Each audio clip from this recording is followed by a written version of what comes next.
যে আমাদের নিজেদের ফ্যাক্টরিতে যখন আমাদের সহকর্মীদের সাথে যখন ইস্যু হয় তখন সেটা আমরা তাদের সাথে আলোচনা করে সমাধান করার চেষ্টা করতে পারি। কিন্তু যখন এই আক্রমণটা বাইরে থেকে আসে কিংবা ওই জায়গার স্থানীয় কোনো ইস্যুতে যখন সমস্যা তৈরি হয় তখন কিন্তু এটা আসলে আমার সহকর্মীদের সাথে কথা বলে আমি রিজলভ করতে পারবো না।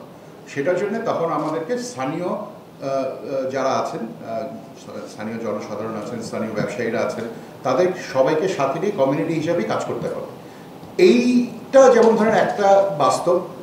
আবার এই জিনিসটা না থাকলে আইনশৃঙ্খলা বাহিনীকেও তো আসলে একটু সময় দিতে হবে।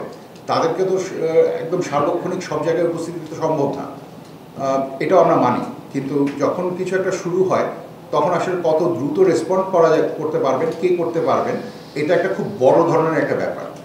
এই কারণে আমরা যদি একদম স্পেসিফিক এক্সাম্পল দিই আপনাদেরকে, যে দেখুন ঢাকা শহরে আমরা জানি যে আইন শৃঙ্খলা পরিস্থিতি নিয়ে অনেক ধরনের ইস্যু হয়েছে, কিন্তু আপনি যদি দেখেন যে পুরান ঢাকায় কিন্তু কিছুই হয়নি।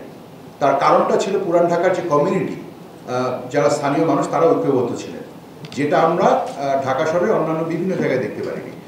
আমরা যদি ইন্ডাস্ট্রিয়াল পার্সপেক্টিভেও দেখি, আমাদের মাননীয় বন্ধু হাতিম ভাইও আছেন এখানে, নারায়ণগঞ্জে কিন্তু রিলেটিভলি স্টেবল ছিল, খুব বড় ধরনের সমস্যা হয়নি।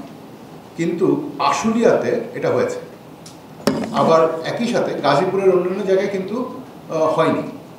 এটার কারণগুলো কিন্তু আপনি যদি দেখেন, একটু যদি গভীরভাবে দেখার চেষ্টা করেন, এটার অধিকাংশ ক্ষেত্রেই দেখা যাচ্ছে যে স্থানীয় যে জনসাধারণ এবং আমাদের ইন্ডাস্ট্রিয়াল এরিয়ার আশেপাশে যারা মানুষ যারা থাকছে, যে কমিউনিটিগুলো থাকছে, তাদের সহযোগিতা এবং তাদের সাপোর্ট ছাড়া কিন্তু এটা সম্ভব না।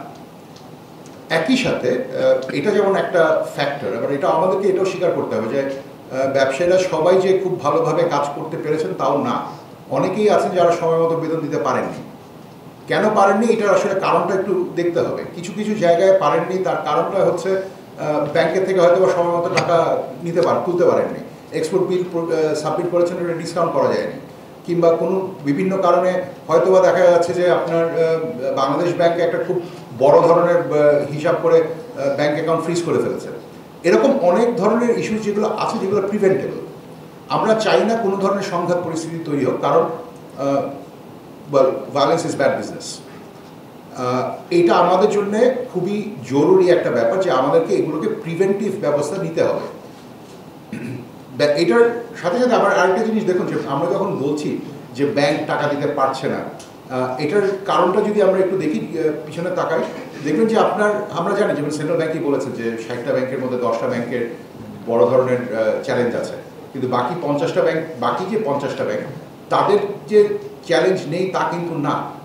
যারা ভালো ব্যাংক আছেন, মানে ভালো ব্যাংক ইন দ্য সেন্স যে যারা ধরেন লুটপাটের শিকার হননি, এরকম ব্যাংকেও কিন্তু আপনি যদি দেখেন যে গত কয়েক বছর ধরে বড় ধরনের একটা লিকুইডিটি প্রেশার কাজ করছে। তাদের যে পরিমাণ লিকুইডিটি থাকা দরকার সেটা নেই। ফলে যেটা হচ্ছে যে আমরা যখন ব্যবসায়ীরা যারা এই ব্যাংকগুলোর কাছ থেকে ঋণ নেই, তাদের চলতি ঋণের সরবরাহের ক্ষেত্রে একটা বড় ধরনের চাপ তৈরি হচ্ছে। এটার একটা ম্যাক্রো ইকোনমিক পার্সপেক্টিভও আছে। আপনি গত এক বছর ধরে যখন আপনি দেখছেন যে সুদের হার যখন বাড়ছে, তখন বিশেষ করে মিডিয়াম এবং স্মল এন্টারপ্রাইজে কিন্তু ঋণের প্রবাহ ক্রমাগত কমে যাচ্ছে।